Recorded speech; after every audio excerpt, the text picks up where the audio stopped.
This season on the CGC show, bring you nothing short of interesting and of course educative interviews. We are going to delve into the areas of technical and vocational education and training, TVET. We will get interactive with our professional and well-experienced guests to educate us on how to attain the career path you have been dreaming of in TVET. On the show, we focus mainly on highlighting career opportunities and job prospects available in the program you are studying or yet to read at the tertiary level. Better yet, we help you understand that whatever venture you are in can contribute to the economic development of our beautiful continent. Join me, Mr. Ko, on the CGC show on AAU TV as I engage experts and professionals to help build and nurture your career. The CGC show, your trusted pathway to your dreams. Are you a researcher or an innovator making a difference in Africa and Europe? The SIA project invites you to share your success story and join a movement dedicated to sharing best practices, bridging knowledge gaps, inspiring others, fostering collaboration. Share your story now and be recognized, celebrated, connected with global network of researchers and innovators. For more information and to submit your story, explore a whole new world of exciting visuals with AAU TV. Get ready for a mix of interesting talk shows, interviews, discovery documentaries, and news on AAU TV. It's not just about watching TV, it's about experiencing something special. AAU TV reaches over 25 countries in Africa, bringing you a blend of knowledge and fun. Learn about different cultures as you enjoy the shows. If you have events or want to showcase your business, we've got you covered. Watch AAU TV free-to-air channel on satellite. Connect with us on Facebook, Instagram, and X, formerly known as Twitter, at AAU TV. Reach out on call or WhatsApp us at +233 26 629 6601 or +233 20 399 5210. AAU TV, the voice of higher education in Africa. are you a researcher or an innovator making a difference in Africa and Europe?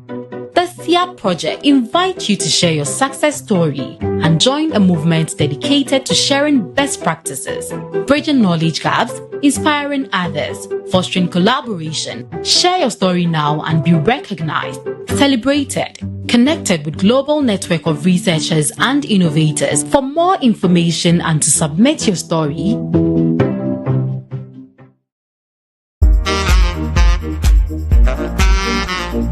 The CGC show is back on your screens. This season on the CGC show, bring you nothing short of interesting and of course educative interviews. We are going to delve into the areas of technical and vocational education and training, TVET. We will get interactive with our professional and well-experienced guests to educate us on how to attain the career path you have been dreaming of in TVET. On the show, we focus mainly on highlighting career opportunities and job prospects available in the program you are studying or yet to read at the tertiary level. Better yet, we help you understand that whatever venture you are in can contribute to the economic development of our beautiful continent. Join me, Mr. Ko, on the CGC show on AAU TV as I engage experts and professionals to help build and nurture your career. The CGC show, your trusted pathway to your dreams.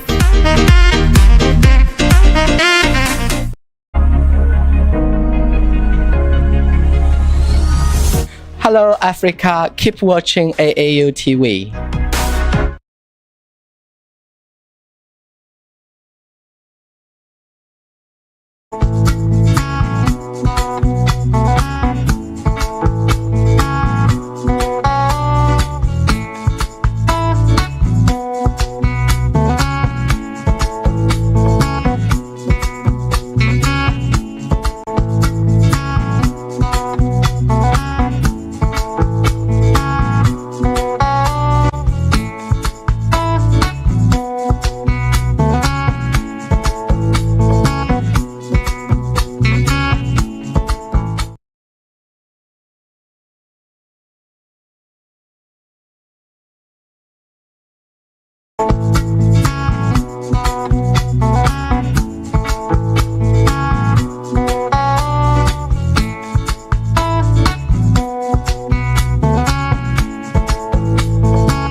Are you a researcher or an innovator making a difference in Africa and Europe?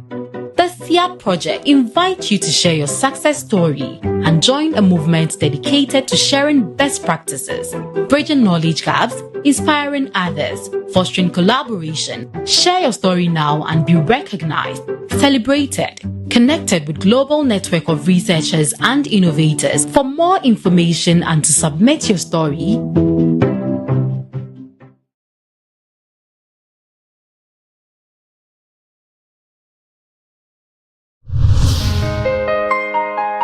Hey, so this is Dishant from Unica University Common Application. I recommend you to watch AAU television. AAU TV is the place to be for every person in higher education in Africa. Better be there or be nowhere. Continuez de regarder la télé et surtout sur le AAU. Keep watching it and it will change the way you interact with higher education on the continent. AAU, great job. I want to tell you that AAU television is fantastic. It's educative, it's informative, and it is a must for anybody who is interested in higher education in Africa. When I was in Accra last year, I did an interview on this TV. It's a very important mouthpiece. It's a data, it's a bank of all we need for the development of higher education in Africa. People should make an effort to view it because it discusses very current issues of development across the continent. I believe that the station will continue to promote the overall development of Africa, particularly in the tertiary education sector. AAU TV provides a platform and shares a lot of information to a broader audience. So we wish you all the best and please continue serving AAU TV, the voice of higher education in Africa.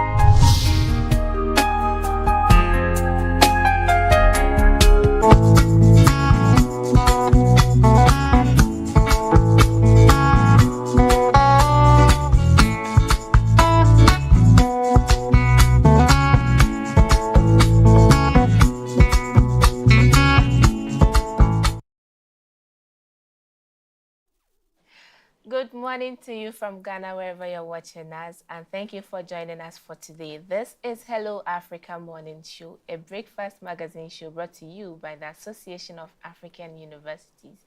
And we are broadcasting live from the headquarters of the AAU here in Accra, Ghana. My name is Isabella and I'm here with Naomi.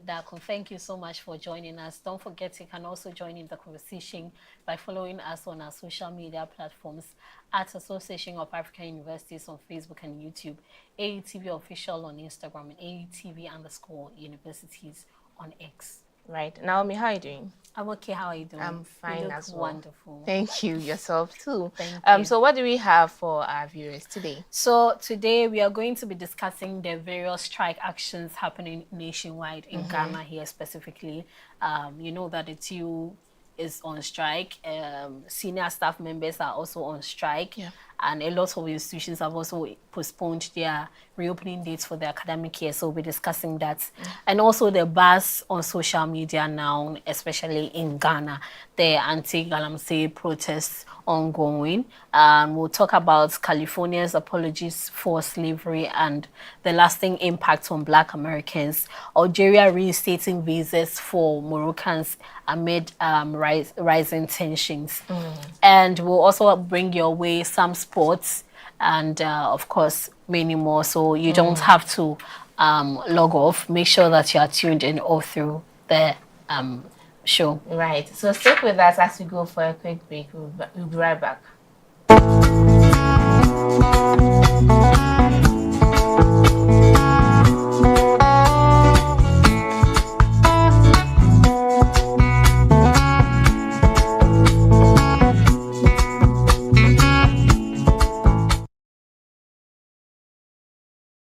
This program is proudly sponsored by Venom Mineral Water, Share the Love, and Bigo Drinks.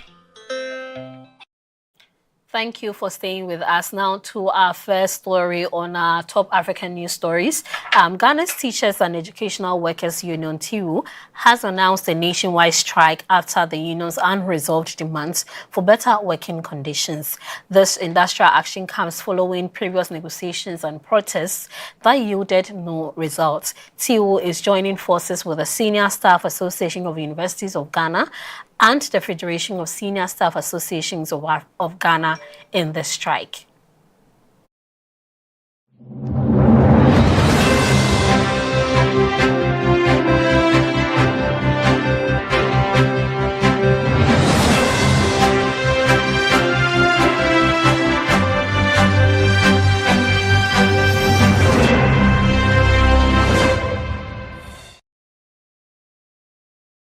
In a statement, TU expressed frustration with the Controller and Accountant General's Department for not implementing the negotiated vehicle maintenance and off-campus allowances despite an official approval letter from the Ministry of Finance on August 2, 2024. The union emphasized that the delayed implementation is severely affecting the welfare of its members who depend on these allowances to carry out their duties effectively. The union further raised concerns about the government's failure to pay the accrued interest on Tier 2 pension contributions from 2010 to 2016. TU described the government's inaction as a broken promise, leaving many members financially disadvantaged. This issue, the union has argued, has been long overdue and is yet to be addressed, even after several engagements. Additionally, TU criticized the government's inability to regularly remit current Tier 2 deductions to their pension scheme, stating the government owes 8 months of contributions from January 2024 to date. The union insists that these failures have jeopardized the financial security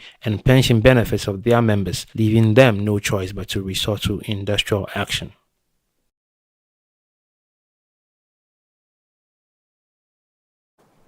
Right, still on the impact of the TU strike, the University of Ghana has officially postponed the start of the 2024-2025 academic year due to an ongoing strike by various employee groups. Now, this decision comes as a response to significant disruption caused by the strike action.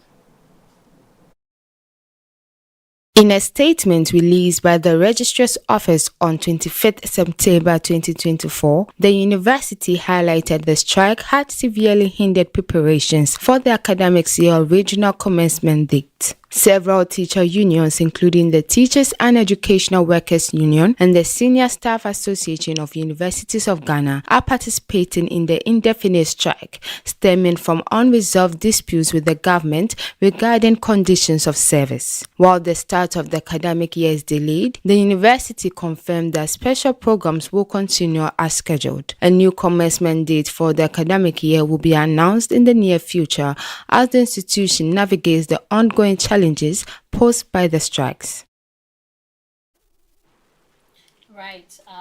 This is just to mention that the University of Cape Coast and the University of Media, Arts and Communication have also joined in this postponement of the reopening dates for the new academic year, which is 2024-2025.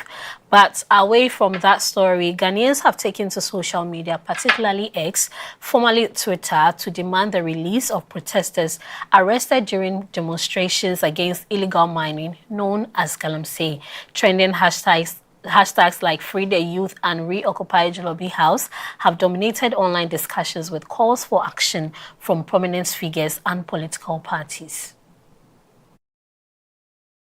Ghanaians have taken to social media, particularly X, formerly Twitter, to demand the release of protesters arrested during the demonstrations against illegal mining known as Galamsey. Trending hashtags like Free the Youth and Reoccupy Jolobi House have dominated online discussions with calls for action from prominent figures and political parties. Notable groups such as the Katanga Fraternity from Kwame Nkrumah University of Science and Technology and the Vandals of the Commonwealth Hall at the University of Ghana have announced plans for a naked protest in Accra to highlight the environmental damage caused by Galamsey. Supporters have been fundraising to help the fraternity travel from Kumasi to the capital. As the Free the Youth movement gains traction, pressure mounts on the government to address the protesters' demands. Now, away from demonstrations and strike to Algeria, the country has reintroduced visa requirements for Moroccan passport holders, citing security concerns related to destabilization actions and accusation of human trafficking, espionage, and foreign agent involvement. The move signals a further deterioration in relations between the two North African neighbors, which served diplomatic ties in 2021. While Algeria initially refrained from imposing visa restrictions following the diplomatic break, citing solidarity due to family ties, the country's foreign minister has now ended the visa exemptions. The ongoing conflict over Morocco's Western Sahara policy remains a central issue, with Algeria backing the Polisario Front and Morocco continuing to seek international support for its autonomy plan for the disputed territory. The Western Sahara dispute, dating back to 1975, remains unresolved despite international efforts. The United Nations continues to advocate for a referendum on the region's future, whilst Morocco has gained significant diplomatic support for its autonomy plan, including from Spain and the US. Algeria, meanwhile, remains a steadfast supporter of the Sahrawi people's right to self-determination.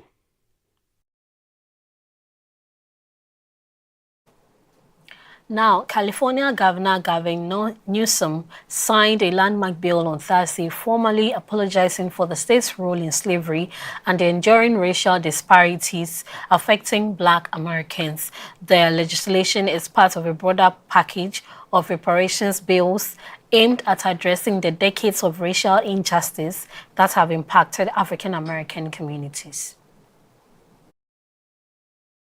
The new law acknowledges California's complicity in promoting and enabling slavery, despite its entry into the Union as a free state in 1850. In his statement, Governor Newsom emphasized the state's responsibility to address the lingering effects of slavery and other discriminatory policies that have disadvantaged Black Californians in areas such as housing, education, and policing. The reparations package signed by Newsom includes measures to protect against racial discrimination, such as a law enhancing protection for Black athletes against hair discrimination. The governor also approved increased oversight over book bans in state prisons, further expanding civil rights protections. However, Newsom recently vetoed another proposal that sought to assist Black families in reclaiming property unjustly taken through eminent domain. The bill faced roadblocks in part because lawmakers had blocked the creation of a reparations agency that would have overseen such claims. California's progressive efforts on reparations stand out nationally, as federal initiatives to address reparations have stalled in Congress.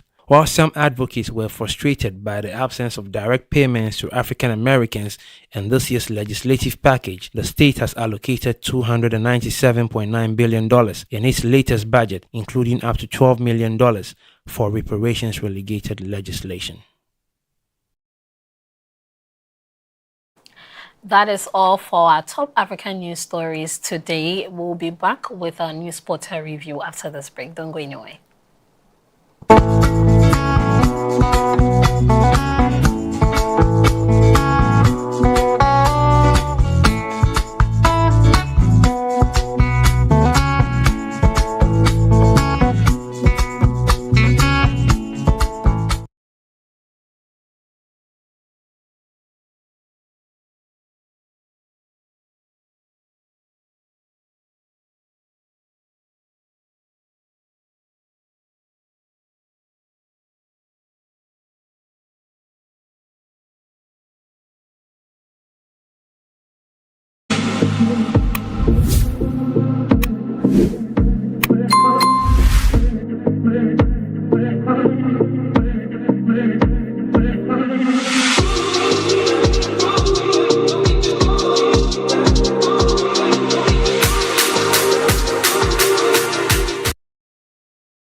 Welcome back from the break, and thank you for sticking with us.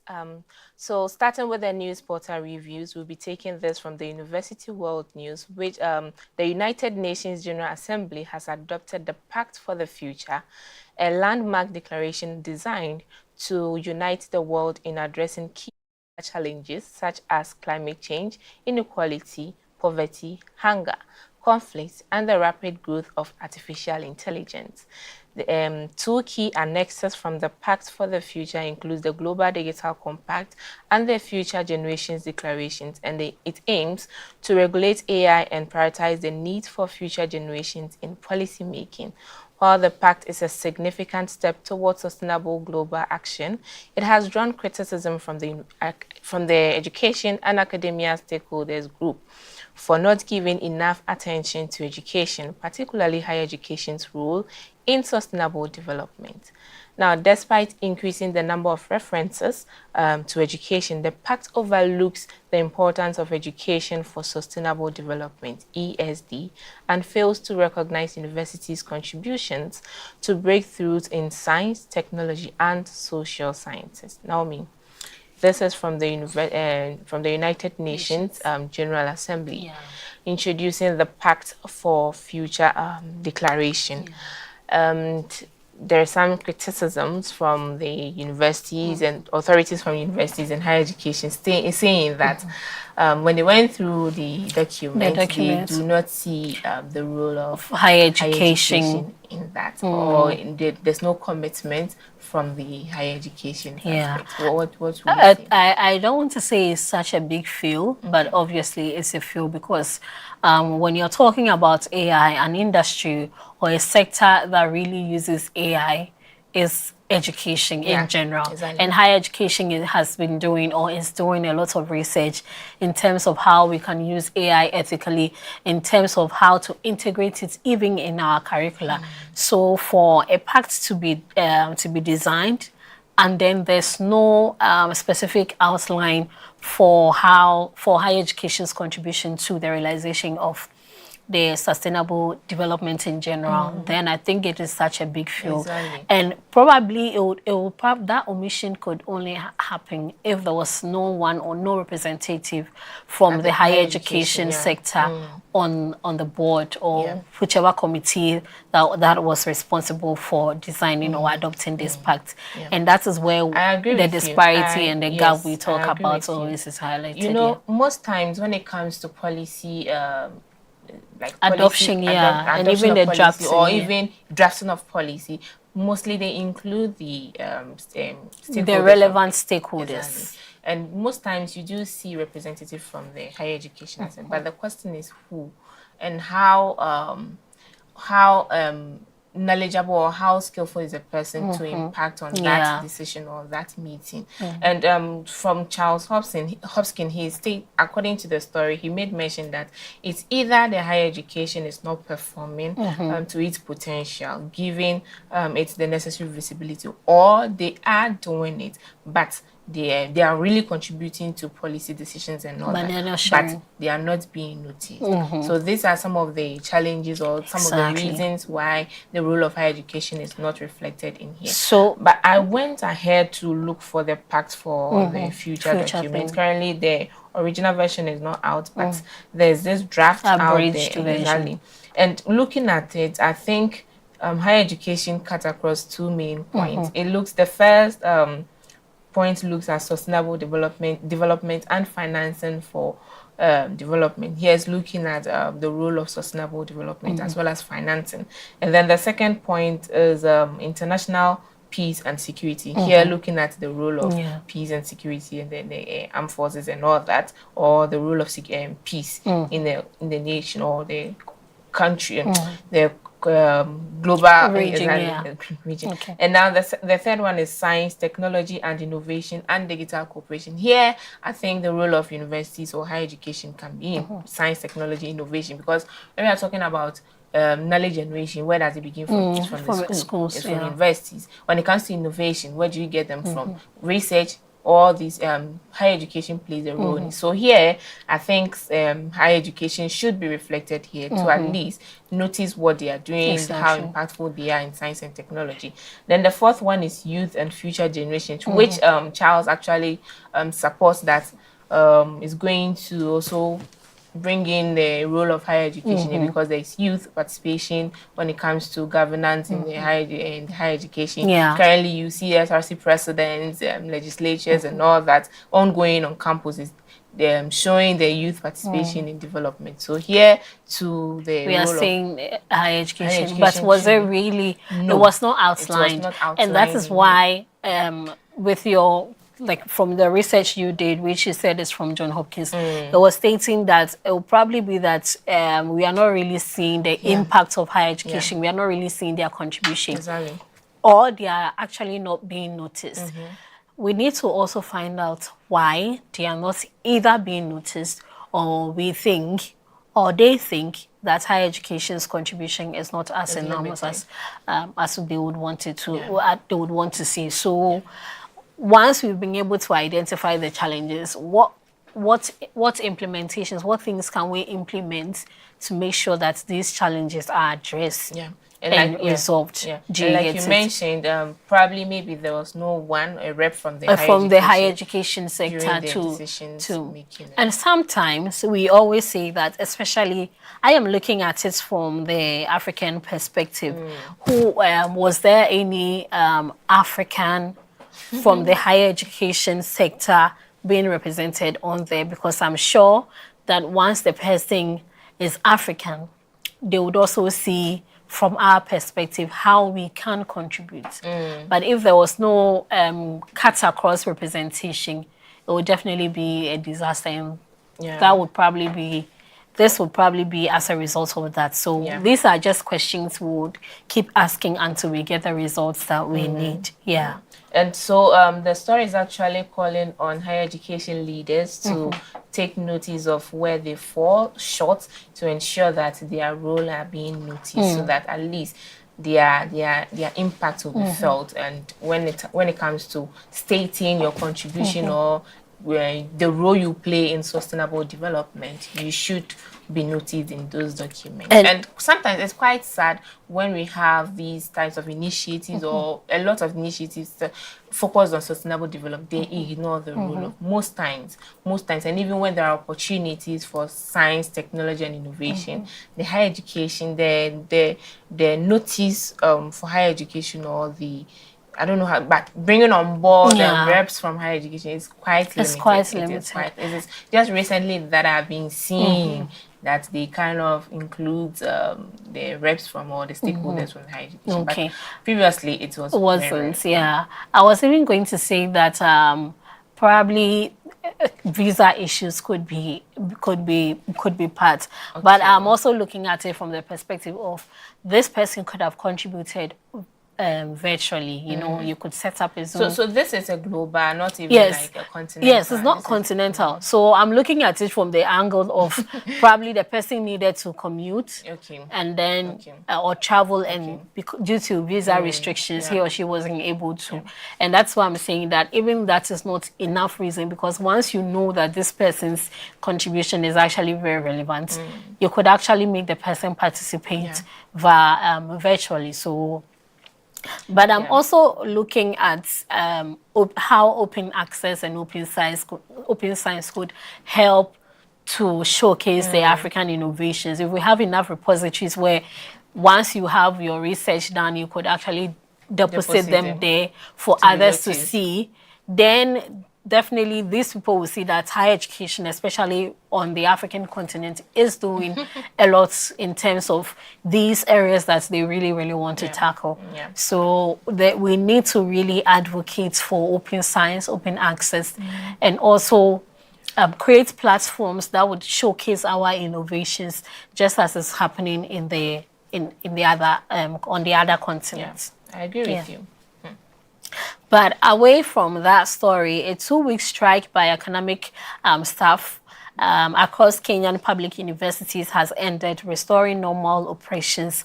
The strike, which had significantly disrupted university life, was resolved on September 25 after negotiations led by Dr. Alfred Mutua, Cabinet Secretary for Labor and Social Protection. Key stakeholders involved in the discussions included the Interpublic Universities Council's Consultative Forum, IPUCCF, Federation of Kenyan Employees, FKE, Universities Academic Staff Union, UASU, and other unions representing university employees. Now, there are some key points from the agreement that has been established that university staff across different job grades will benefit from salary increments with increases ranging from 7% to 10%. Additionally, an annual 4% increment will be applied during the 2023-2025 collective bargaining agreement CBA period. In terms of retirement age adjustments, academic staff will have their retirement age extended, with professors now eligible to retire at 74 years, and other academic and non-academic staff seeing retirement ages set at 65 to 70 years. Let's talk about these two before we move on to the other parts. Right. This story was found on the University World News, by the way. Isabella, yes, let's talk about salary increments. Yes. Of before 7% that, to 10%. Yes. Before that, you know, there's been a lot of demonstrations and strikes in Kenya. First one was the youth trying to advocate for the president to step down due to the high cost of products, and then the tax increments and all that. So the president, I don't know, met with his these protesters, some of like them, and then tried to compensate them, agree to what they are saying, and then try to solve what they are saying. Then came the higher education aspect, where they were also demonstrating due to low salaries and also their unpaid, bonuses. Their bonuses are not coming. They are owing and all that. And I really like what the president is doing. He listens to the citizens. His people, When they demonstrate, he finds ways and means. The first demonstration, for instance, he tried to cut down some cost or some cost of things that he was doing to just compensate the people. And now comes this strike where he's even increasing their salary. To me, from 7 to 10%, which is the 3% increment, or no, 4% increment. I think it's a plus. It's a good thing he's doing. To me, it is. You've listened to your people. They are saying our salary is not really enough, looking at how things are going, how expensive things are. And to increase their salary, which is starting next month, which is tomorrow, I think it is a good thing. And also with the retirement, which I really don't know. I have an issue with the retirement because you've extended. They've extended the retirement age from 60 to like from to 74 years. So additional now, 4 years, and then some in the non-academic staff has been increased to 75 to 70 years. That is where I have an issue, because if you have a professor who is 70 years lecturing you, of course, he's knowledgeable, he's practiced for a very long time, so definitely. But then if we still have these people teaching, how will we bring in the young professors? So I read through the story. I wanted to understand why the why they. Of course, there will be economic factors. Not really the economic factor. They are looking at they sustaining them because they are quite knowledgeable, so they can pass that knowledge to those coming before they leave. But you could do that at the age of 60. Exactly. And myself, you can actually do that at the age of 60. You definitely would have impacted a lot of people. You have trained a lot of people. So once you leave, those who are 45, those who are like young professors could also be there to like 15 years. When they are 60, when they turn 60, then they go for other people to come in. That way you are sort of like increasing youth participation, basically, because if you're 45, you're still youth.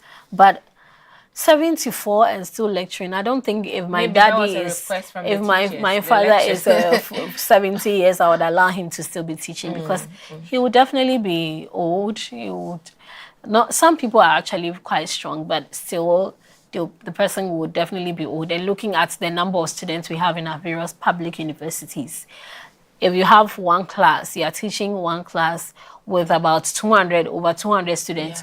This old man, sorry to say, but I mean 70-year-old person, this 70-year-old man will now go back to his workstation, marking scripts of even just one class, which is 200. I mean, it's a lot of work.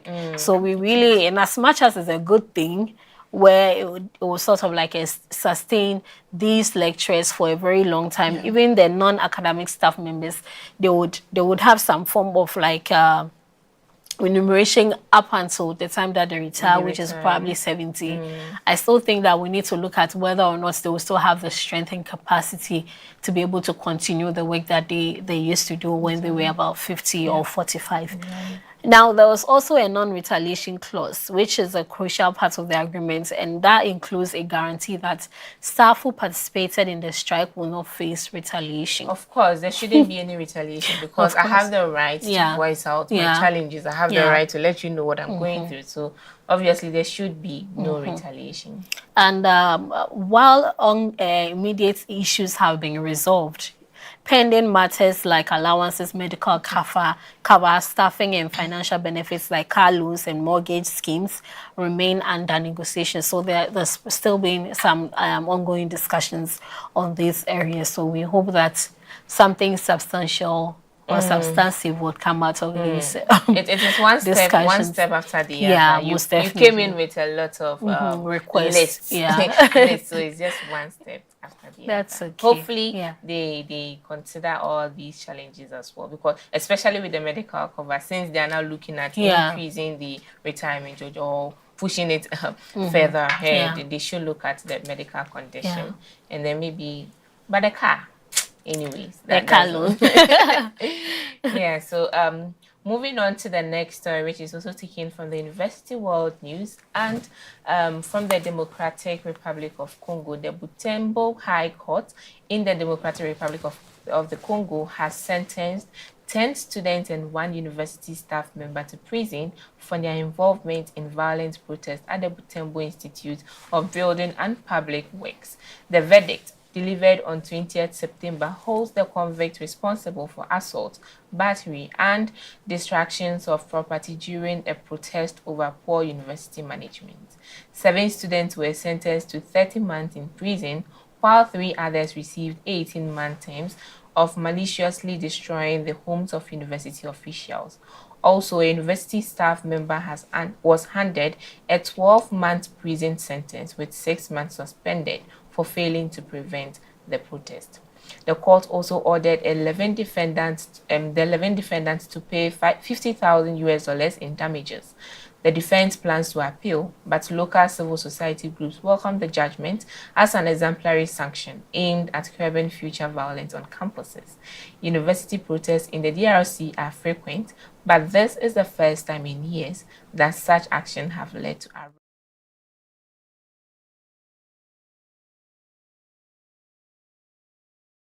In agreement. Same. Yeah, I'm actually in agreement to this because vandalism is obviously a crime. You cannot go about destroying state properties, especially for an institution. Yes, you can go ahead and do your protest, but you need to exercise some constraints. Exactly. You don't go about destroying properties because then you are talking about poor management. You are demonstrating and still causing causing harm.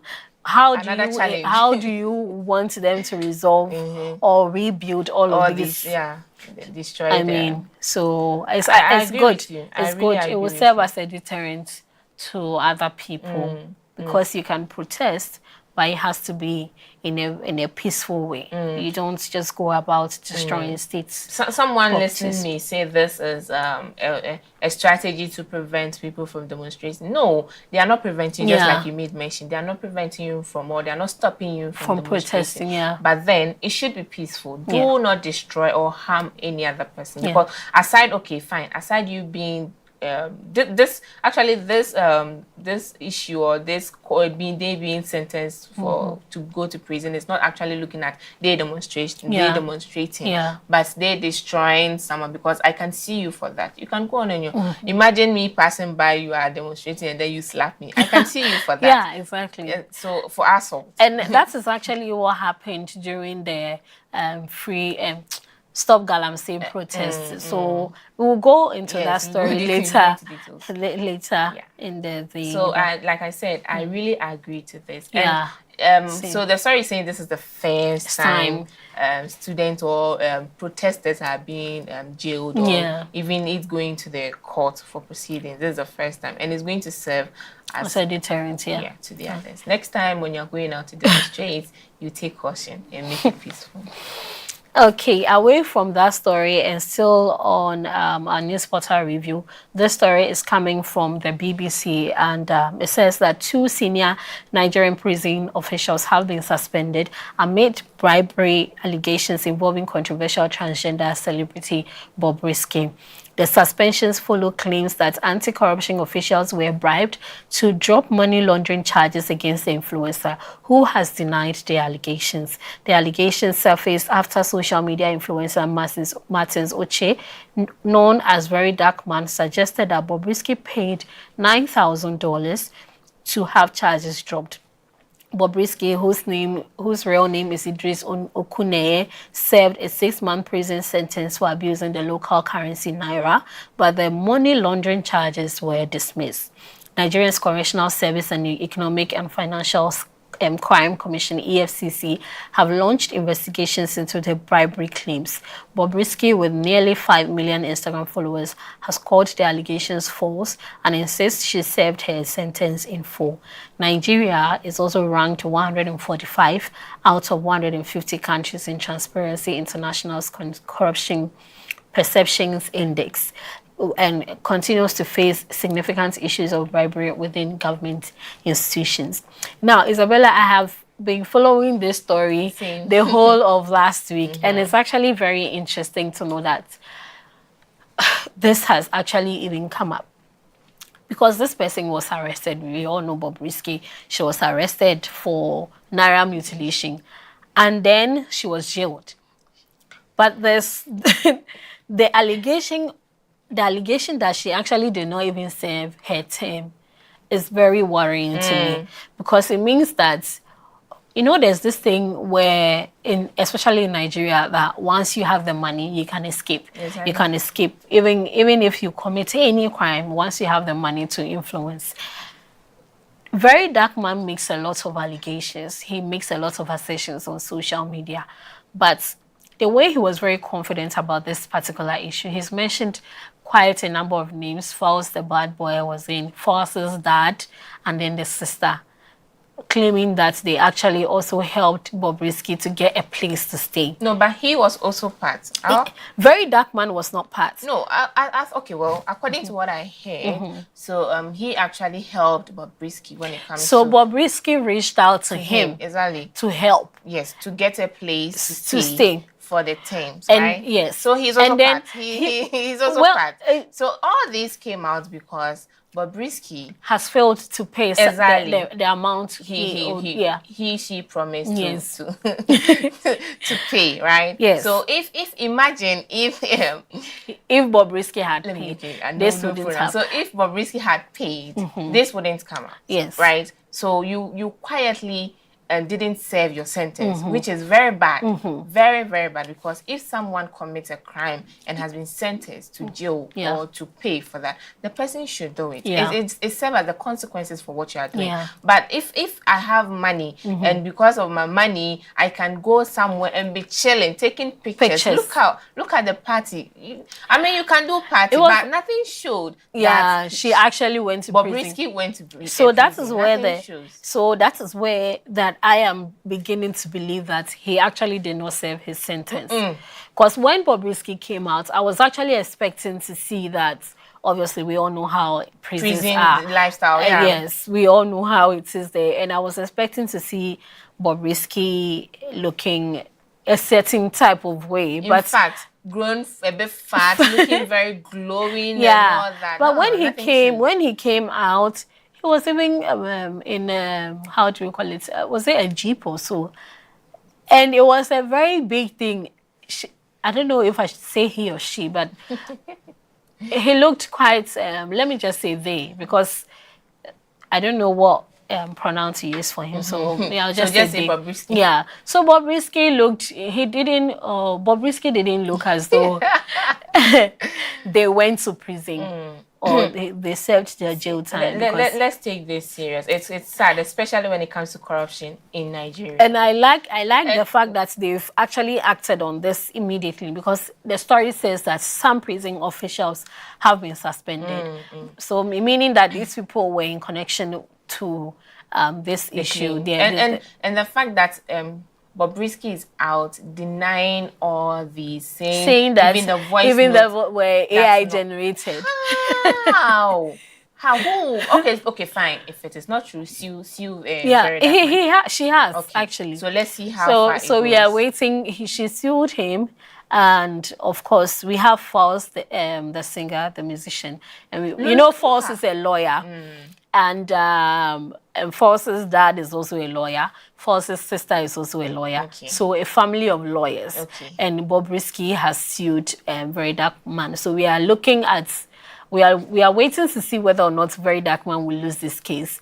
But if he has his evidence and he actually goes through, then it means that Bobrisky is going to lose the reputation. And of course, Very Dark Man. Some people are even saying that if Very Dark Man wins this case, he's never going to lose any court case, because this is actually like a fight against lawyers. So we are just waiting to see how all of this. Looking at how people even supported this Bobrisky when he was. He got a lot of money for to help him. And that's how come when he came out, he had the party. When he came out, he had the. So how are these people going? Are they victims now? I don't even know. Wow.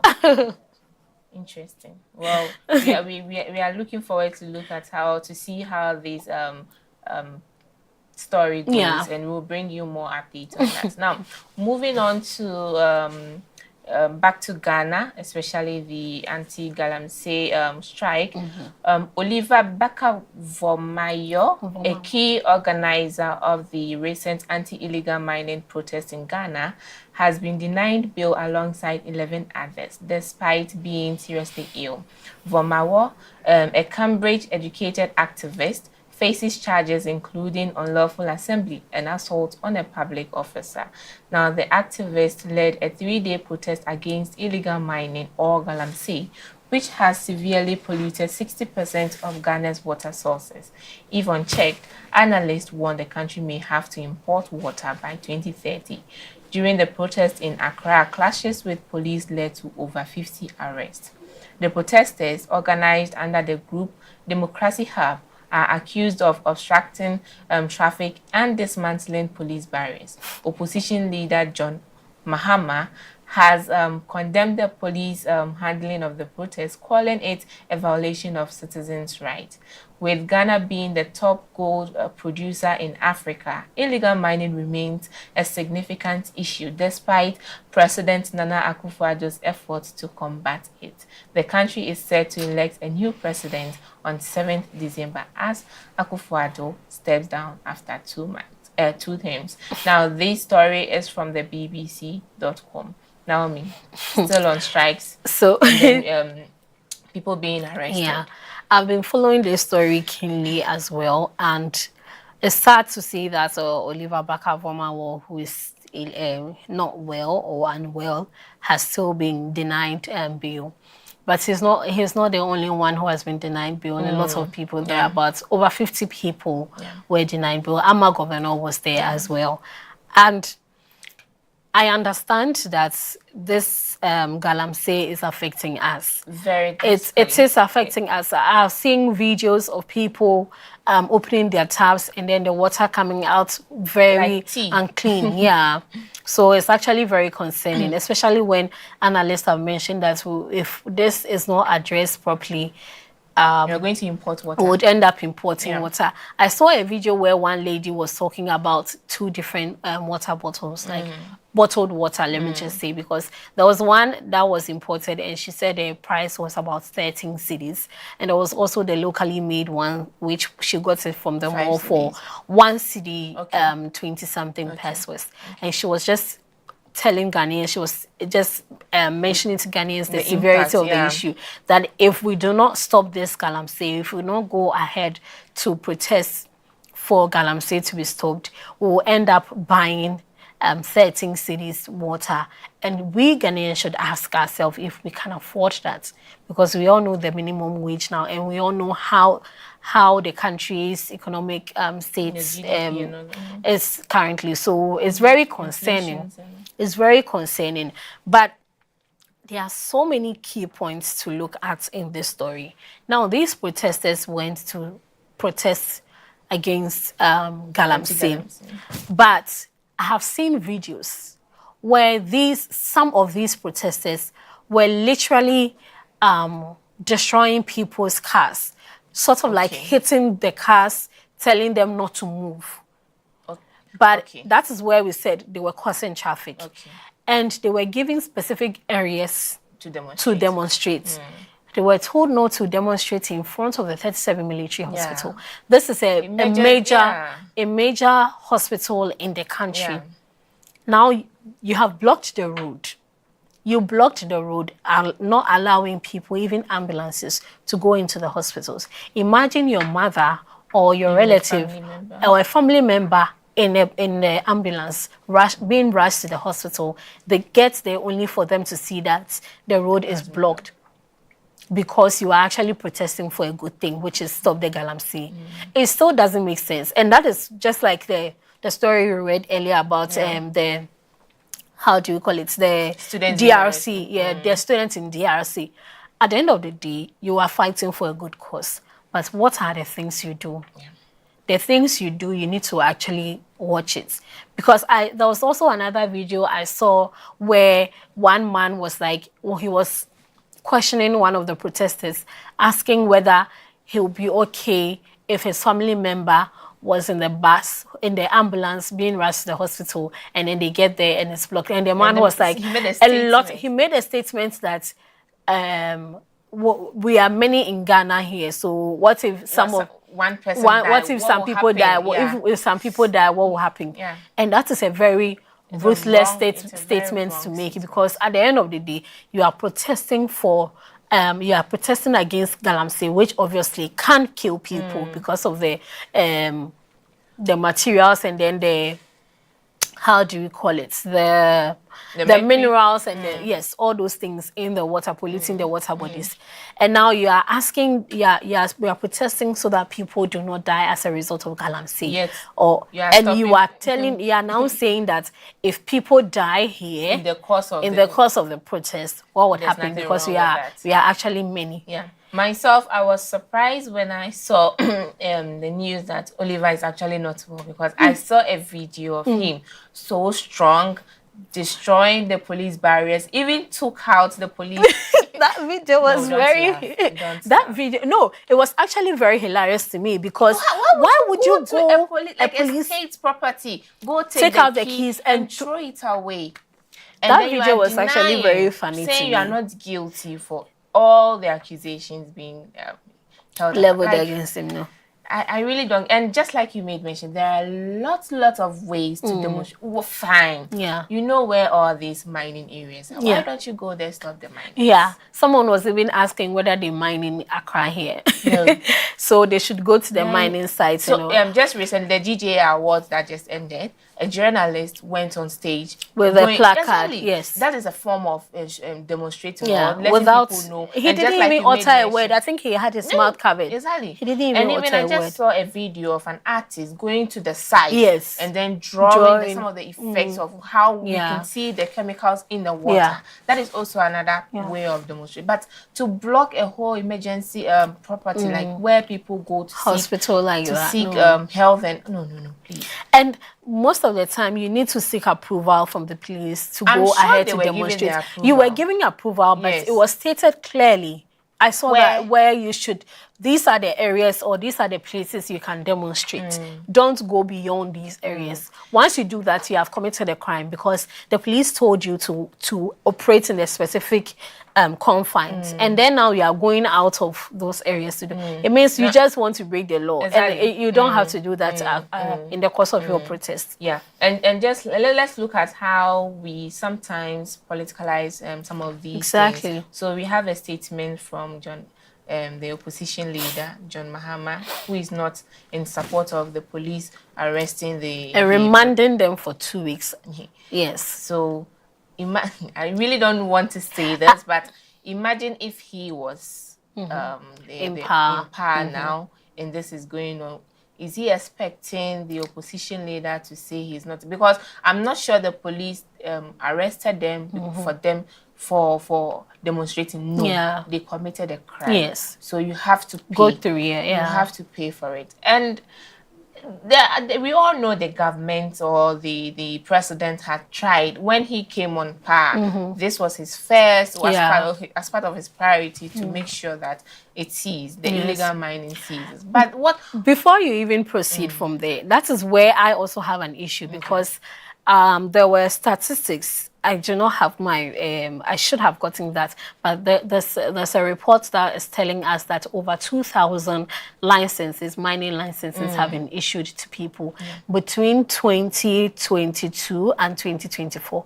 I don't know whether 2020 to 2024, 2020 to 2024, meaning that a lot of mining licenses have been issued out between these periods, where he is actually in power. So that's where people also have issues. If you are saying that you are actually here to fight this issue, why issue a lot of licenses to people to operate? And I also saw a video of police going to not the police, like some citizens. A reporter went to do a story on the Galamsey, and he found the people on site, and he immediately called the police to get them arrested. So the police actually went there to arrest the people. And the woman or the owner was trying to say she has the papers that shows that she has the permission.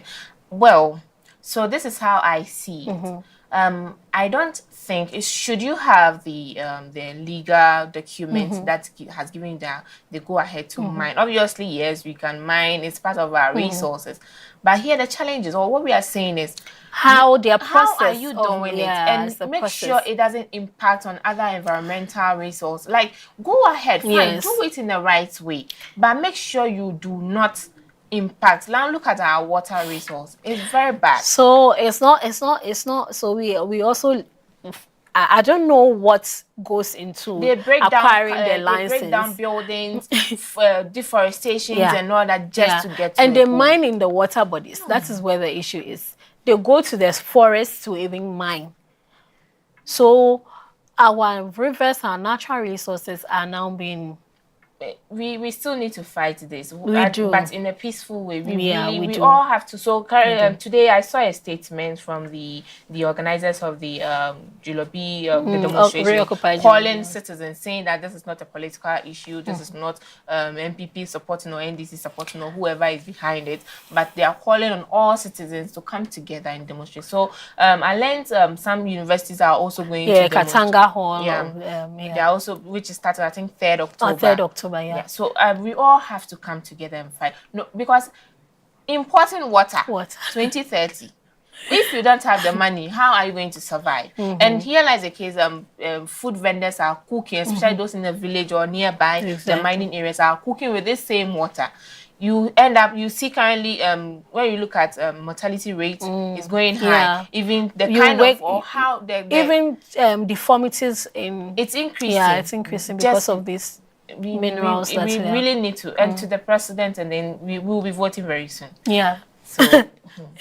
So Ghanaians, just make sure that you vote wisely. Make sure that on December 7 when we go to the polls, make sure you are electing the right leader who would come.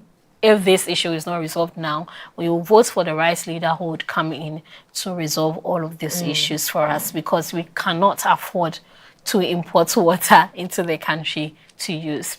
We'll go for a quick commercial break. When we come back, we'll delve into our lifestyle story. We'll do sports and then we'll wrap up. Don't go anywhere.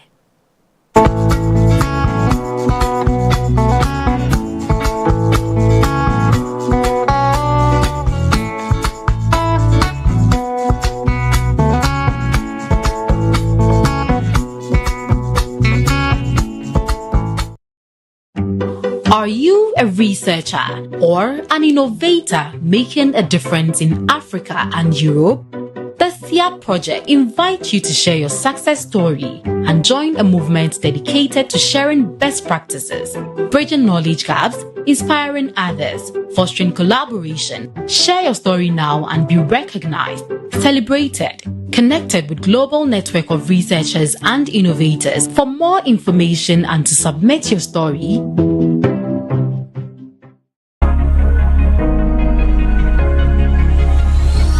Hello Africa, keep watching AAU TV, the voice of higher education in Africa.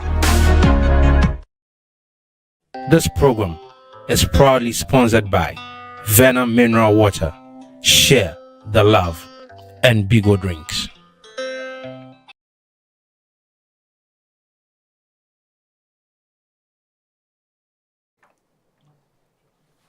Right. So thank you for sticking with us. We have done our top African news stories and also our news portal review. Now to some lifestyle. Today we are profiling Dr. Veredu Kativu, a rising star in global education. Dr. V. Kativu is a young dynamic activist who has made significant strides in promoting girls' education and youth empowerment. Originally from Zimbabwe, Dr. Kativu's journey to becoming a global change maker has been university. Her dedication to education is evident in her pursuit of a PhD in education leadership. She founded the organization Empowered by V with her sister to make higher education more accessible for underserved and underrepresented students worldwide. This initiative provides mentorship, guidance, and resources to help young people reach their full potential. Dr. Kativu has been recognized for her leadership skills and has served as a young leader with the United Nations Office of the Youth. Her work has focused on advocating for meaningful youth engagement and promoting sustainable development goals. She also uses her substantial social media following to inspire and motivate young people to pursue their dreams. Dr. Kativu shares her personal experiences, academic journey, and advocacy work to connect with the global audiences, hence education, and impact on young people. Isabella. That is actually my role model. So reading this is giving me chills because this is literally everything I want to be. Oh, really? Yeah. And more? And more, of course. This is literally like what I want to be and more, because I've seen, she shares a lot about her personal life. She said she lost her dad at the age of 2. Okay. She comes from a very impoverished part of Zimbabwe, so she's not literally from a rich home. She mentioned that one of her teachers told her that she could not speak English.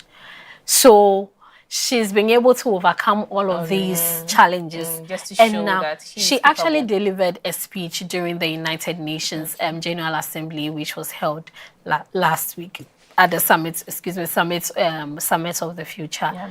So it should tell you that she has done a lot, especially in terms of education advocacy for young girls, empowering them, youth, calling for youth participation and engagement.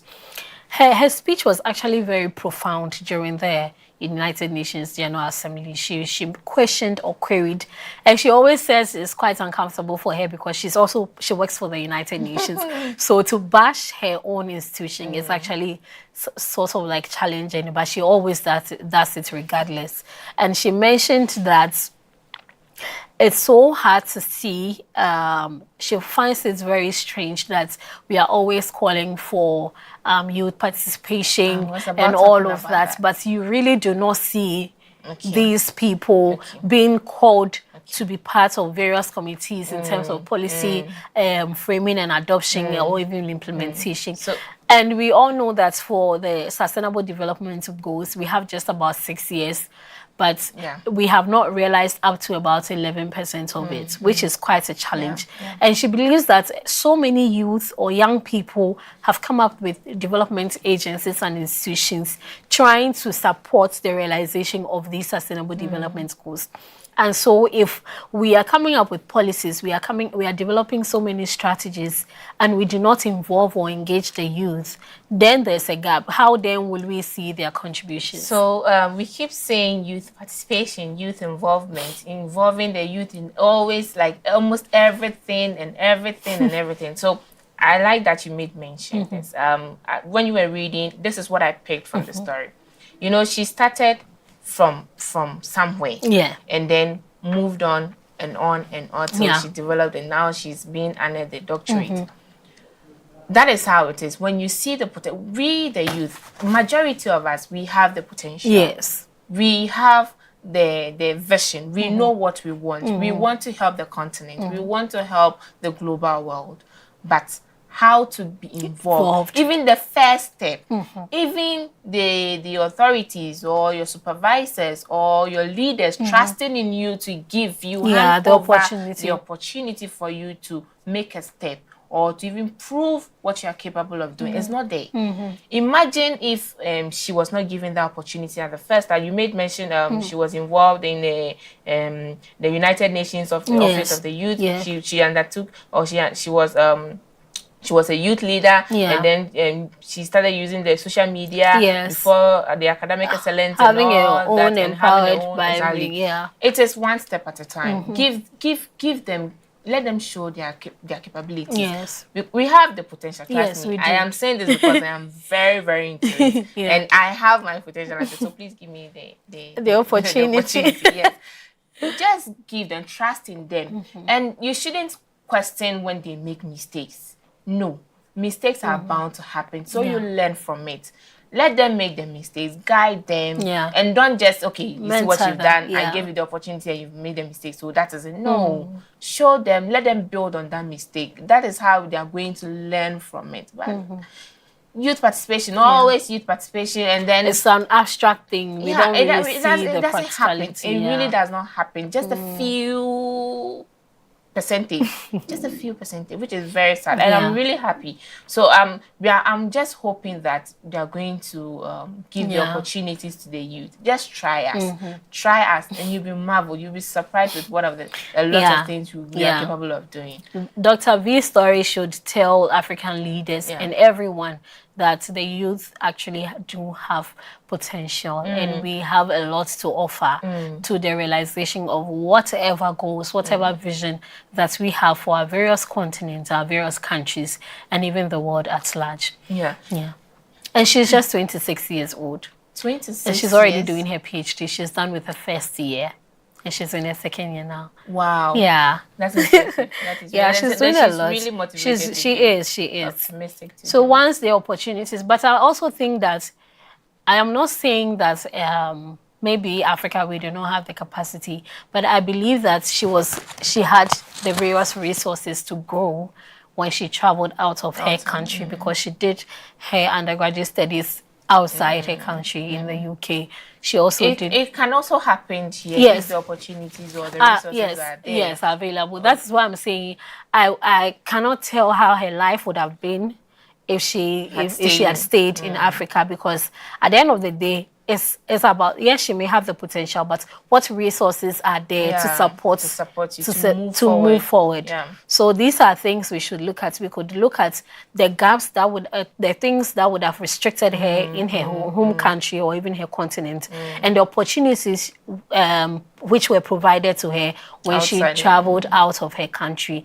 And then we'll see how best we can tap into how we can strengthen our resource and mobilization and all of that. And then encourage the youth to also move forward and develop their skills and potential. That's great.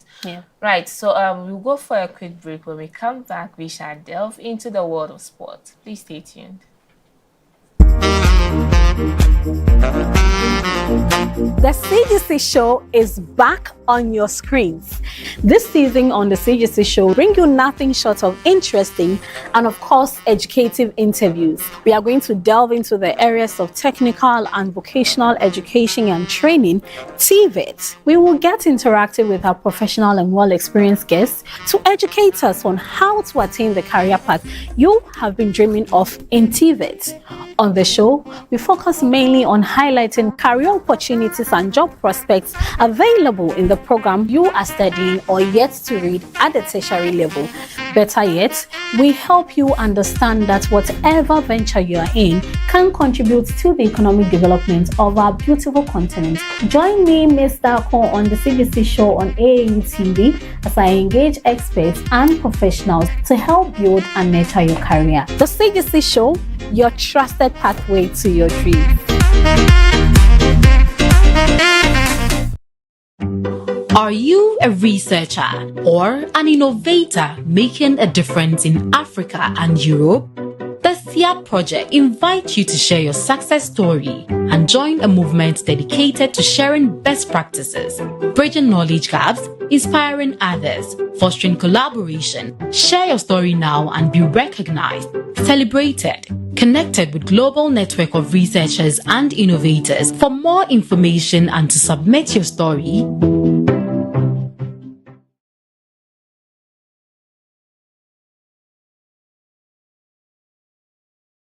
This program is proudly sponsored by Venom Mineral Water, Share the Love, and Bigo Drinks.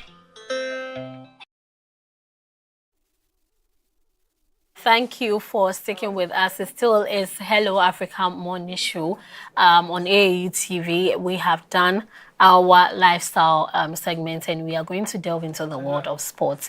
And I'm going to be doing this with Mr. Philemon Edwards. How are you? I'm good, thank you. How are you? I'm okay. Tell us what is happening in the world of sports today. Well, we will begin with trending news. Raphael Varane, the French international, has announced a short retirement from football at the age of 31. The former Real Madrid and Manchester United star who recently signed for Como in Italy after his contract ran out with the Red Devils at the end of last season and picked up an injury which ruled him out for several months in his first game for Como. Varane has been plagued by major injuries in his 14-year football career, and this has led to his decision to retire. The French star has won 3 La Liga titles, 4 Champions League trophies, 1 World Cup and the French national 1 World Cup with the French national team, and several other trophies in his beautiful career that spanned over 14 years. So that's with Raphael Varane. I know him because I'm a Manchester United fan. Yeah. I bet your weekend wasn't great. I don't know what to do to my team anymore. I really don't know what to do to my team. Now I'm thinking of just moving. I'll just issue a statement and say that Manchester United, I do not want to have anything to do with you. I'm tired. I'm exhausted. Well, anyway, that depends on how much shares you own in the club. I do have a lot of shares. We'll see about it.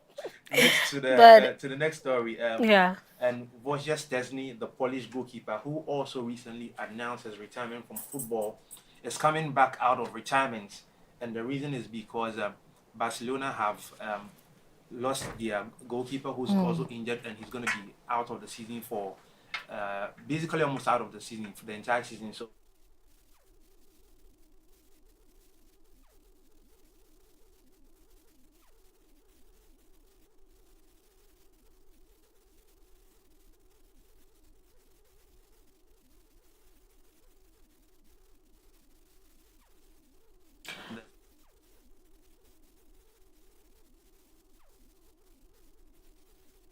we have a technical challenge, so we'll go for a quick commercial break.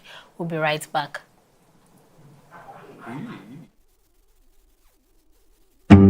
Are you a researcher or an innovator making a difference in Africa and Europe?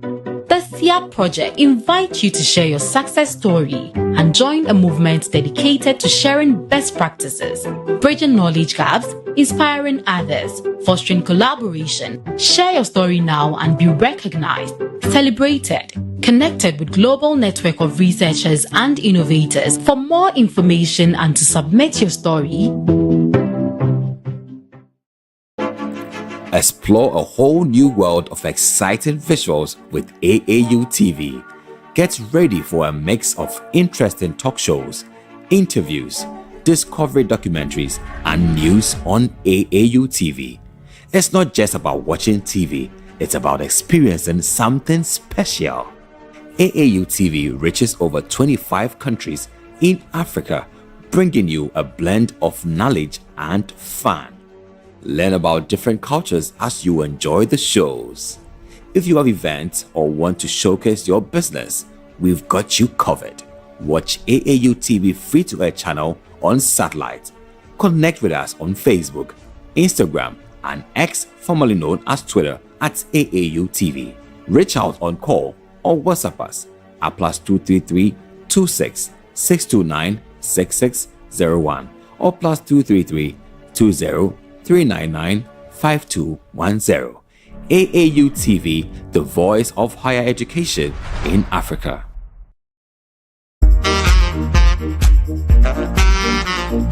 The CGC show is back on your screens.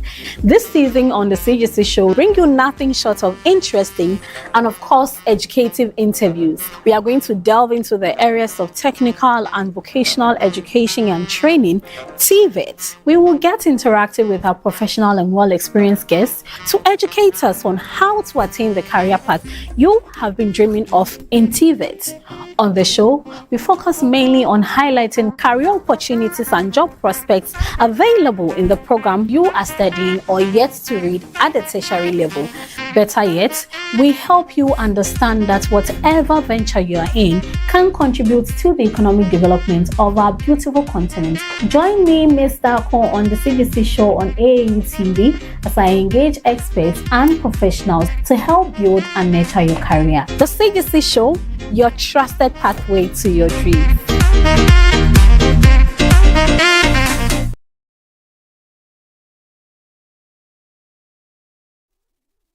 Thank you for sticking with us. We had a technical challenge and so we are back and Mr. Phil is here.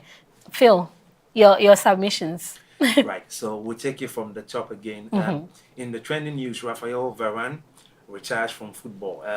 The former Real Madrid and Manchester United star who recently signed for Como in Italy after his contract ran out with the Red Devils at the end of last season picked up an injury which ruled him out for several months in his first game for Como. As a result of that, Varane has decided to retire from football after 14 years in the game. The French star has won 3 La Liga titles, 4 Champions League trophies, 1 World Cup with the national team, and several other trophies. Right. It's sad because I know him very well because I'm a Manchester United fan. He's a great player. Yeah, he is. He's been playing with injuries lately. So yes. I guess he's listening to his body and he's probably doing the right thing. Yeah. So we wish him. Yeah. We wish him speedy recovery. Definitely. Yeah. Definitely. But he said that he's not going to stay away from football. So definitely, we are waiting for his comeback. To see him probably in coaching or something of the sort. Well, we'll see how it goes for him. Yeah. Yeah. On to the next news item, and the Polish goalkeeper Wojciech Szczesny, who recently announced his retirement from football, is coming out of retirement to sign for the Catalan giants Barcelona. The free agent will sign a 1-year contract to replace Marc-Andre ter Stegen, who is injured and will miss out on most parts of the season. Oh, okay. He's also retiring from football. Yeah, he announced his retirement a few weeks ago. But Barcelona have a problem at the moment, so they need a replacement. And even though the transfer season is already shut, there's a law that allows players to be signed if probably the position for which they are going to be signed, the person who's injured is going to be staying out for probably the entire season. So there's a rule that allows that, and so Barcelona has taken that, activated that thing, and they are going to make sure that they have he comes for him. So in a few days he's going to be doing his medicals and then he will join the team. He'll join the team for a 1-year contract. Oh, okay. And Kylian Mbappe also is going to be out for about 3 weeks because of an injury. And so yesterday when they played Atletico Madrid, he didn't feature in that game. So we'll also see how his injury goes. I was actually sad to hear it because he's one great player. Yeah, but and I love to see him on the pitch. It's good to know he's only 3 weeks anyway. Yeah. I think they should be fine without him. Yes. Are you sure? Oh, they should be. They should be. Personally, I think that there's been a little bit of a problem in their attack this season with the arrival of Mbappe. Okay. The only player that's missing greatly is Toni Kroos. He's also retired now. But I think that they should be able to set things up for themselves. Given that last year, Vinicius and Rodrigo were the ones doing the attack. Together with Bellingham. Yeah. So maybe they can revert to that order until Mbappe comes back. So we'll see how. Let's see how that plays out. Yeah. And then Spanish and Manchester City defensive midfielder Rodri also sustained a serious ligament damage during the dramatic 2-2 draw against title rivals Arsenal last weekend. Yeah. And after an assessment of the injury, it has been confirmed Rodri is out for the entire season. Looks like we have a lot of sad news. Yeah. The injuries are made. And this is a big blow to Manchester City. Yeah. Because it affected their game this weekend. Yes, when it they did. against Yeah. Newcastle. Yeah. Anyway, so straight into the Premiership updates. Manchester City drew 1-1 against Newcastle United on Saturday at St. James Park. City took the lead, but it was cancelled through a penalty in the second half. And City boss Pep Guardiola has admitted that his side made poor decisions, resulting in the draw. Yeah. Mikel Arteta's side also cruised to a 4-2 win against Leicester City after Leicester managed to bring the score to 2-2 in the 63rd minute until Arsenal restored their lead through Trossard and Kai Havertz in the dying minutes of that game. Chelsea also won 4-2 against Brighton, and Cole Palmer stole the show, scoring all the 4 goals for Chelsea. Yeah. The former City player is the first player to score 4 goals in the first half of any Premier League game. And Liverpool also moved to the top of the table after Mohamed Salah scored a penalty which was handed them at the Molineux against Wolverhampton. And in a rather bizarre fashion, Manchester United, as described by Gary Neville, in a poor performance, they lost 3-0 at home to Tottenham Hotspur. Imagine. And the game also saw the United captain Bruno Fernandes getting sent off the pitch in the I was so disappointed. I was like, what exactly is going on with my team? There's a whole lot going on. They need to stop breaking my heart. Now it's left with just a piece. The broken pieces. I hope that piece stays in peace. No, if they're able to win a game, I'm sure I'll get one piece attached to the one left. And that's how I'll be able to rebuild my heart, and then they would gain my trust. I'll find a way to convey your message to the. They should just pray that I don't lose that one piece, because I still don't understand how they lost that. I know it's a difficult time for Manchester United Tottenham fans. Hotspur. No, but you cannot belittle. You cannot really belittle. But I think that game could have been a draw, really. Exactly, but 3-0 is such a big loss. I understand that United is not in their top form. Probably is the reason they lost this game. But for a game as big as this, the best they could have done was probably get a draw. I mean, a scoring draw. Then again, this is what the game comes with. Let's move on into La Liga, where Barcelona also were humbled in a 4-2 defeat against Osasuna over the weekend. It's their first loss of the season, and Hansi Flick's decision to rotate and rest key players and some key refereeing decisions going against them is said to have been the cause of their defeat. Real Madrid also struggled to draw last night in a 1-1 game at the Metropolitano in Madrid, in the Madrid derby, where Kylian Mbappe could not feature because of his injury. Yeah. And in Serie A, AC Milan trashed Lecce. Before you move to the Serie A, let's look at the Barcelona's defeats. Okay. Did you see the memes flying all over social media? It was a big deal because Barcelona has had 100% start to the season's campaign. So, and they are playing so well. So well. I was actually very happy knowing that my team lost, at least let another big team also lose, so that will not be just... So that you're on the same page. Yes. You are looking for partners. Yes, I was looking for... Exactly. Well, it was interesting, but I mean, it was a difficult game for Barca. I watched that game when they lost at first half. They were 2 goals down, and so I thought that Hansi Flick was going to make some changes so that they come into the second half with some energy and all of that. But unfortunately, there was no changes when they came into the second half until about the 60th minute when Rafinha and then Lamine Yamal came. But it was a little too late for them when they got into the game. I mean, they managed to get 2 goals back, but Osasuna were just unstoppable. They just kept doing the counter thing because Barcelona was doing a lot of possession. So anytime they had the counter, they made sure they made use of it, and then that was how they won that game. But I just hope that Hansi Flick has learned from this. It's a humbling defeat for them. Hopefully, something will come out of it. I was hoping that Real Madrid would be able to capitalize on it to win their game, even though it was a difficult game against Atletico Madrid because it's a Madrid derby. But again, it was a 1-1 draw. And into the Serie A, like I said, AC Milan trashed Lecce in a 3-0 win upon finishing the game with 1 man down. And that's how good AC Milan has been this season. They're also doing very well so far. They've really upped their game. Yes. Inter Milan also won 3-2 away from home when they played against Udinese, and then Lautaro Martinez scored a brace in that game. And into the Bundesliga, Bayern Munich were held to a 1-1 draw against champions Leverkusen, despite playing 69% possession of the game with 18 shots in total. And Harry Kane was forced off the pitch in the 9 minutes of the game after he suffered an ankle injury, and then this injury is making him doubtful for their Champions League clash on Wednesday against Aston Villa. It's yet to be confirmed if he'll be fit enough to feature in that game. I think Harry Kane hasn't really have like a good season this time, because all through I would go back to, let's say, the World Cup or through I don't know if the World Cup affected him in a way, because I feel like mentally he's not even there. It's not just about the injuries, but when I see him play on the pitch, I feel like he's still a bit distraught about the World Cup outcome. Last season, he played well. He did? He did play well last season. This season, as I think compared he has to the Harry Kane we've always known. Well, yes, of course, but I feel he's been a bit demoralized from last season because he was not able to win the title with Bayern Munich. Leverkusen was just unstoppable last season, and then they won it.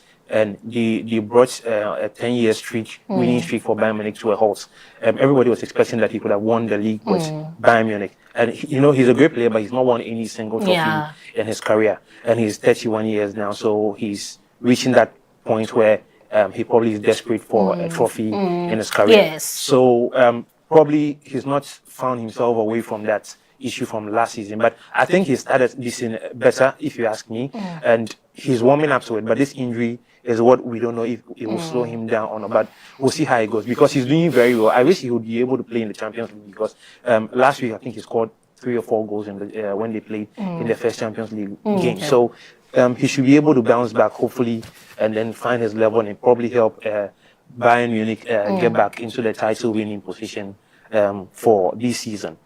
So we'll see what comes out of his injury. And on the last news item, we'll come back to Ghana, where the NSA, the National Sports Authority, say that they have written to CAF to re-inspect the Baba Yara Sports Stadium for consideration for the next Black Stars game. CAF is yet to respond and inspect the facility. We'll see how that goes for Ghana, because that issue, Ghana is unfortunate that we are at the moment struggling to find a proper pitch. It's actually to play a home game. It's actually embarrassing. That issue is so embarrassing to me. Looking at the amount of money we spend in this country, how we, I won't say waste money, but we really do not. Yeah. We just. It's a sad situation. It's a sad situation. Money which like Ghana could have been used to revamp. And actually, the money has been given to the authorities. Why they have not been able to do what they're supposed to do? It's sad. I mean, in excess of $2.8 million. Like, so who does the monitoring and evaluation? How do we monitor that this money these people go for this specific task or duty, they have actually done it, and it's actually 100% work done? This matter is a subject of huge discussion that we must have a proper platform for, because it's difficult to understand that it's not like the resources are not there. It's been made available. So why is there no standard pitch in the entire country? Because we have the Baba Yara Sports Stadium, we have the Accra Sports Stadium, we have a stadium. Even forget about Elwa, because we have more bigger and standardized stadiums aside Elwa. So Accra Sports Stadium, Baba Yara Sports Stadium, the Isipon Stadium, the one in Tamale. I mean, at least we have 4 or 5 good stadia in this country, including the University of Ghana stadium. It's sad. So it's difficult to say that we do not have a proper pitch. Yeah. And for me, the issue is CAF says there's no standard pitch. The NSA says there's a standard pitch. And it makes me wonder who is speaking the truth. Well, it's a big deal. It's a big deal. But it's a big deal. But sadly, this is where Ghana football has come to at the moment. So we'll see where this issue gets us to, and then we hope that there's a proper resolution before the next Black Stars game. Okay. So that'll be all for the sports segment on the Hello Africa show. Thank you so week. much for the updates, Phil. You're welcome. We hope that you enjoy the rest of the week. Definitely, same to you. Thank you. We'll go on a commercial break. When we come back, we'll wrap up. Explore a whole new world of exciting visuals with AAU TV. Get ready for a mix of interesting talk shows, interviews, discovery documentaries, and news on AAU TV. It's not just about watching TV, it's about experiencing something special. AAU TV reaches over 25 countries in Africa, bringing you a blend of knowledge and fun. Learn about different cultures as you enjoy the shows. If you have events or want to showcase your business, we've got you covered. Watch AAU TV free-to-air channel on satellite. Connect with us on Facebook, Instagram, and X, formerly known as Twitter, at AAU TV. Reach out on call or WhatsApp us at +233 26 629 6601 or +233 20 399 5210. AAU TV, the voice of higher education in Africa. Are you a researcher or an innovator making a difference in Africa and Europe? The SIA project invites you to share your success story and join a movement dedicated to sharing best practices, bridging knowledge gaps, inspiring others, fostering collaboration. Share your story now and be recognized, celebrated, connected with global network of researchers and innovators. For more information and to submit your story, This program is proudly sponsored by Venom Mineral Water, Share the Love, and Bigo Drinks. You're welcome back from the break, and thank you for sticking with us. This program is proudly sponsored by Vena Purified Water and Bigo Drinks. So we are about wrapping up for today's discussions, where from the top African news, we looked at TEWU declaring nationwide strike over an unmet demands, and we also looking at the impact of the TEWU strike. We saw the University of Ghana postponing reopening of their academic year, and also we looked at some discussions and statements from the arrest of the anti-Galamsey protesters here in Ghana, and also we talked about Algeria reinstating visa for Moroccans amid rising tension, and also California apologizing for slavery and its lasting impact on Black Americans. Naomi, what did we discuss on the news portal review? So in the news portal review, we talked about the anti-Galamsey protests which has been happening in Ghana here. And we also talked about DRC sentencing 10 students for their protests, which led to the destruction of some of the properties of the school and then the state in general. We also talked about the Nigerians suspending some prison officials for their involvement over Bobrisky's jail brouhaha. And then we talked about, of course, Vomawo not being granted bail despite him falling sick or being ill. We highlighted Dr. V. Kativu's contribution to higher education, and then we did some sports news as well.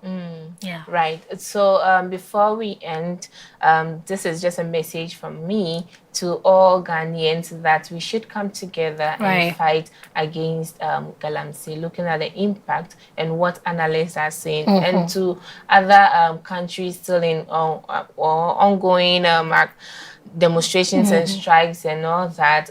We are using this platform to advocate for a peaceful demonstrations, and also to all government authorities and the presidents to listen to their citizens and then compensate them, listen to their needs and address them. And ensure that while you are protesting, you are doing it peacefully without destroying state properties, which would still need the monies from your task which you've paid to the government to be used to sort of rebuild these states properties. Right. So my name is Isabella Tita Hinakwa, and I have been doing this with.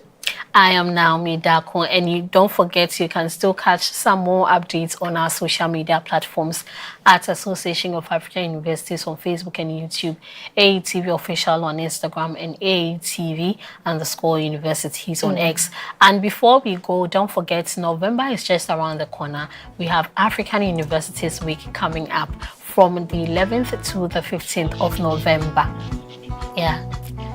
And you know, today is the Secretary General of the Association of African Universities. A big happy birthday going out to the Secretary General of the Association of African Universities, Professor Olushola Bandele Oye. Exactly. We wish you many more years. We appreciate everything you are doing for the AAU, how you are ensuring that higher education institutions in Africa are highlighted in terms of their contributions to development. Yeah. And I love the fact that he's doing a lot in terms of partnership between the African continent and then the even the other countries like China, Latin America, leading to the opening of so many offices. Now we have the Europe regional office, and then they recently launched the Southern African regional office. We wish you